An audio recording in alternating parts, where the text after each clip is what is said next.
Hola, mi nombre es Patricia Casina del Departamento de Histología y Embriología. Vamos a hablar del desarrollo del sistema nervioso y en particular de la formación del tubo neural. Fíjense esta pregunta que les escribo acá, es un desafío, ¿no? Entender cómo se coordina el desarrollo del sistema nervioso con el del resto del organismo para integrar la conectividad. Esa es la pregunta que intentaremos responder a lo largo de estos 3 videitos que vamos a hacer. El proceso es complejo y lo disociamos para entenderlo mejor, porque a veces estas cosas ocurren al mismo tiempo. En el primer capítulo hablaremos de la formación del tubo neural, luego de la neurogénesis, diferenciación de las células a nivel del tubo, y en el último capítulo hablaremos de la cresta neural y el desarrollo de los órganos de los sentidos. Bueno, empecemos con la formación del tubo neural. Bueno, la formación del tubo neural ocurre en la superficie dorsal del embrión. Este es un esquema donde tenemos el embrión al final de la segunda semana, tenemos el embrión bilaminar, se ve aquí el epiblasto en azul, el hipoblasto en amarillo y empieza a insinuarse la cavidad amniótica. A este nivel es que van a ocurrir estos fenómenos que describimos. El mismo embrión o un embrión del estado Carnegie 5, del día más o menos 9 del desarrollo, donde también encontramos esas dos capas de las que estábamos hablando. El tubo neural, la formación del tubo neural va a estar dirigido por la formación del mesodermo axial o notocorda. Esto aparece durante la gastrulación, ¿verdad? Que es la tercera semana del desarrollo. Aquí de nuevo un esquema del embrión, ahora en la tercera semana de desarrollo, donde a nivel del nodo, ¿se acuerdan que esta es la línea primitiva? El nodo en la superficie dorsal del embrión, y a este nivel hay células que se invaginan y que van a ascender o que se van a desplazar hacia la cavidad cefálica en forma de cordón, que es lo que conocemos como mesodermo axial o notocorda. Esa estructura es la que va a inducir en el ectodermo suprayacente la formación de lo que llamamos la placa neural, el primordio que va a generar el tubo neural. Fíjense, acá vemos esquemas de la cara dorsal del embrión en estos días que dice acá, 18, 19 y 20 días casi al final de la tercera semana, y eso que está en celestita es esa región del ectodermo suprayacente que cambia de forma y al que denominamos placa neural.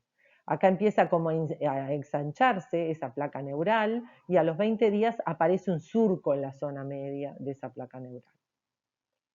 Y la niña primitiva cada vez es más pequeña y regresa hacia el lado caudal del embrión. Fíjense en esta fotografía tomada de Larsen, ¿sí? Cómo vemos en una microscopía de scanning la superficie dorsal del embrión, y aquí se ve la línea primitiva que está muy pequeña en el extremo caudal, y toda esta región es la placa neural, ¿sí? Que ya se ven las expansiones a nivel cefálico que van a formar lo que van a ser las vesículas vinculadas al desarrollo del cerebro, ¿sí? Y aquí hay surcos y crestas neurales, como vamos a ver a continuación.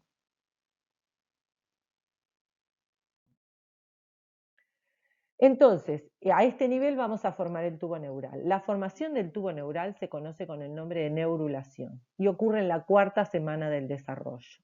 Este es un esquema de un embrión de pollo visto desde su lado dorsal, y vemos cómo a este nivel estaría el nodo, ¿sí? Nodo de Hensen en caso del pollo, y vemos que hacia el extremo cefálico se ve esa modificación en el ectodermo suprayacente que va a tener como consecuencia la formación del tubo neural. Durante la neurulación, entonces, el ectodermo va a quedar organizado en 3 regiones diferentes. Por un lado, el ectodermo de superficie, la futura epidermis, ¿sí? Por otro lado, el tubo neural, que va a generar el futuro sistema nervioso central, cerebro y médula espinal. Y las células que están en la región frontera van a constituir la cresta neural. Esta diferenciación está dada por la expresión de las proteínas morfogenéticas del hueso, o BMP, por su sigla en inglés, ¿no? Por Bone Morphogenetic Proteins. Fíjense que una alta expresión de estos marcadores hace que esto sea epidermis. En cambio, si las células tienen bajos niveles de la expresión de BMP, van a resultar en tubo neural, y una expresión moderada terminará en cresta neural. Vamos a describir entonces lo que llamamos bien neurulación o neurulación primaria. Después veremos que hay una secundaria. En definitiva, el cambio de forma es, acá estamos viendo distintos cortes de este proceso en embriones con microscopía de Scanning. Y fíjense, acá está el ectodermo primitivo engrosado en la línea media que corresponde a la placa neural, como se esquematiza acá. ¿Sí? Lo que se esquematiza en color violeta correspondería a la placa neural y es esta zona central que, como ustedes ven, la altura celular es diferente con respecto a las que están más en la periferia. A continuación, en esta región donde han aumentado de altura estas células y que tienen poca expresión de las BMP, como les decía anteriormente, aparece un surco. ¿Sí? Se empieza como a profundizar en la superficie. Esta es siempre superficie dorsal del embrión. ¿Sí? ¿Ven cómo se pone acá? Todo inducido por la notocorda que está por debajo. Luego de este surco se redondea la cavidad, se cavita mejor, como ustedes ven, además de este pliegue aparecen otros pliegues laterales, y esa cavitación termina por fusionar las células que se han imaginado en un tubo y el ectodermo de superficie se constituye por encima de ese tubo. ¿Sí? Ahí se desprenden las células de la cresta neural, como se muestra aquí, que vamos a retomarla en otro capítulo. Esto es lo mismo visto desde la superficie de un embrión de pollo, ¿sí? Acá está delimitado, acá está el nodo de Hense muy anterior y ya como se empieza a delimitar la zona de la cresta neural, ven que el nodo va desplazándose a la parte posterior del embrión y ya se está formando por encima ese surco, las crestas neurales y el tubo neural, ¿ven? Lo mismo que les mostraba recién, la placa neural, el estadio de surco, esa profundización de surco y la aparición de las crestas neurales a ambos lados, cada vez más profundo, y luego cómo las crestas se aproximan, se constituye el tubo y se reconstituye por encima el ectodermo de superficie. La formación de este tubo habla de dos sitios clave en el pliegue, ¿no? Que es una zona de bisagra media y dos zonas de bisagras laterales, como veremos a continuación. Además de la neurulación primaria, hay un fenómeno que se conoce como neurulación secundaria, que ocurre en el extremo caudal del embrión y que es la formación de un tubo neural por condensación del mesodermo, un poco diferente a la neurulación primaria que era por la invaginación del ectodermo. Fíjense acá en el corte transversal de este embrión, el ectodermo está indemne y acá el mesodermo se condensa y va a formar un tubo, ¿sí? Que luego se cavita y que está por encima del extremo posterior, incluso teniendo la notocorda. ¿Sí? Eso ocurre en general en la extremidad más caudal del embrión y varía con las especies. Por ejemplo, en los peces casi todo el tubo neural se forma por este mecanismo. En cambio, en las aves suele ocurrir en la parte más posterior, más allá del somite 27 y más allá del somite 31 en el caso de los mamíferos.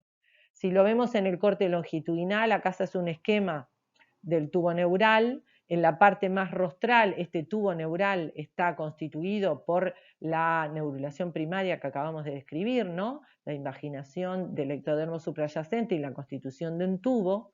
Y en el extremo más caudal, la neurulación es secundaria por condensación, como les decíamos recién, del mesodermo que está por debajo, por encima de esa notocorda, y luego se cavita ese tubo. Y hay una zona de transición hasta donde se conectan ambos tubos, ¿sí? Pensemos un poquito, ¿cómo ocurre esa formación de tubo neural?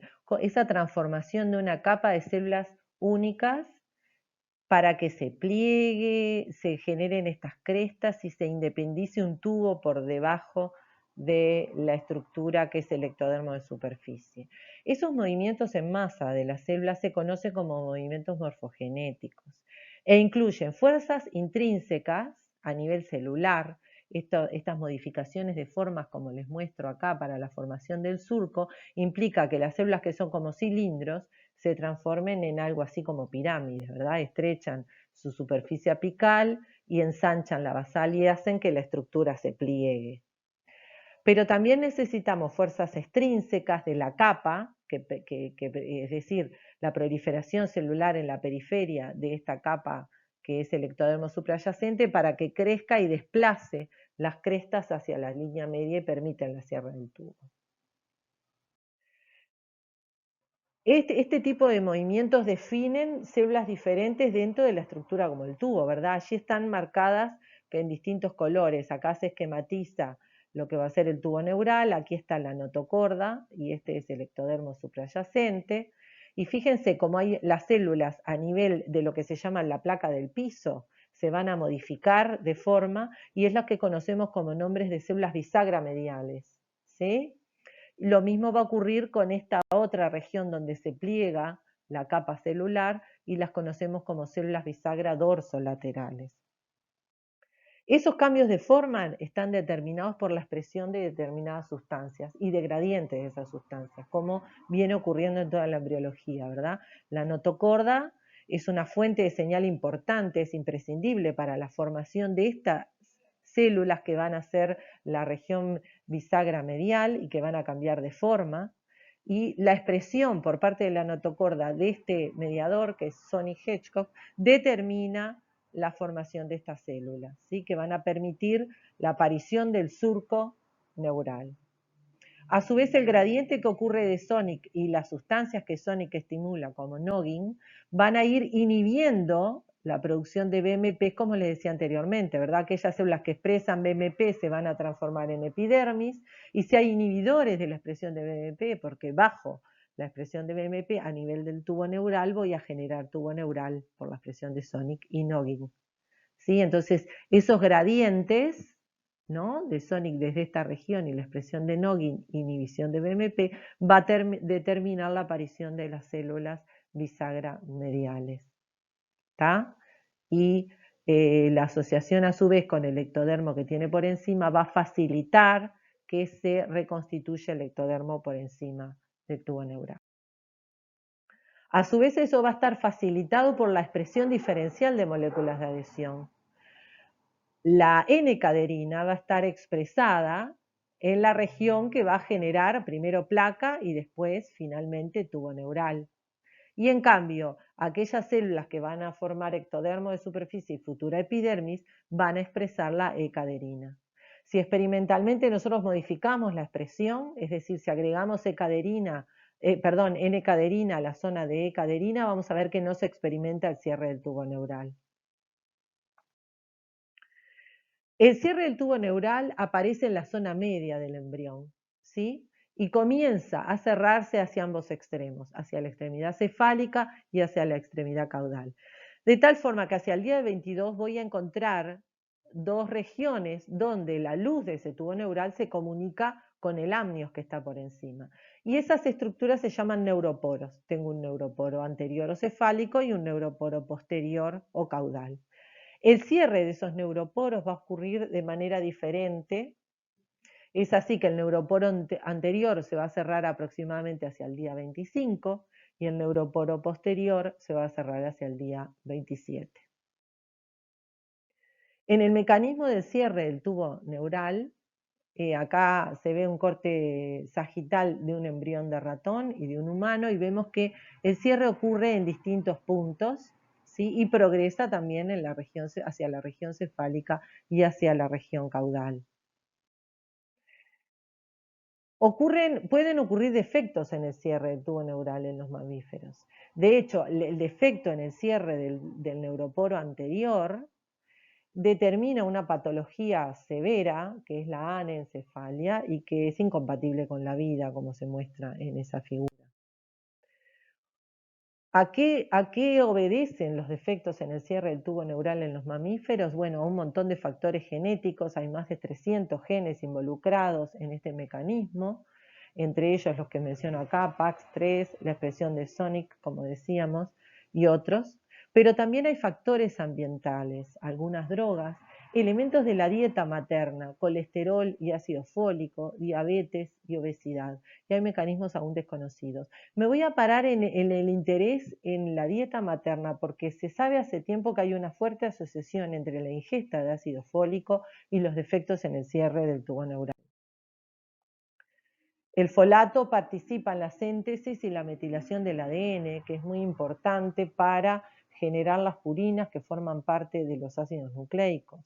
Entonces se cree que uno de los papeles importantes que cumple el folato tiene que ver con la síntesis. Evidencias recientes también sugieren otro mecanismo para la responsabilidad del folato en esto del cierre del tubo neural, y es que, ¿recuerdan las células de la zona bisagra media? Bueno, a ese nivel se ubica el receptor de folato, y la presencia de folato hace que se invagine por endocitosis ese receptor, y también se invaginan con ellos caderinas, que luego se van a alojar en las membranas vasolaterales y que van a permitir la estrechez de la región apical con respecto a las vasolaterales y permitir en ese sentido el pliegue del surco neural. Les quiero comentar esto porque es importante a razón de esta firme asociación que hay entre el déficit de la ingestión de folato y los defectos en el cierre del tubo neural. En Uruguay, ya en el 2006, se aprobó esta ley, la 18.071, en la que la producción de harina de trigo en nuestro país siempre está complementada con 2 miligramos de ácido fólico y 30 miligramos de hierro por kilo, lo cual asegura que todas las mujeres en etapa de reproducción activa tienen una ingesta razonable de folato para evitar estas. Bueno, ahora nos corresponde ver cómo este tubo neural que hemos formado va a diferenciarse, y eso lo veremos en el video que sigue.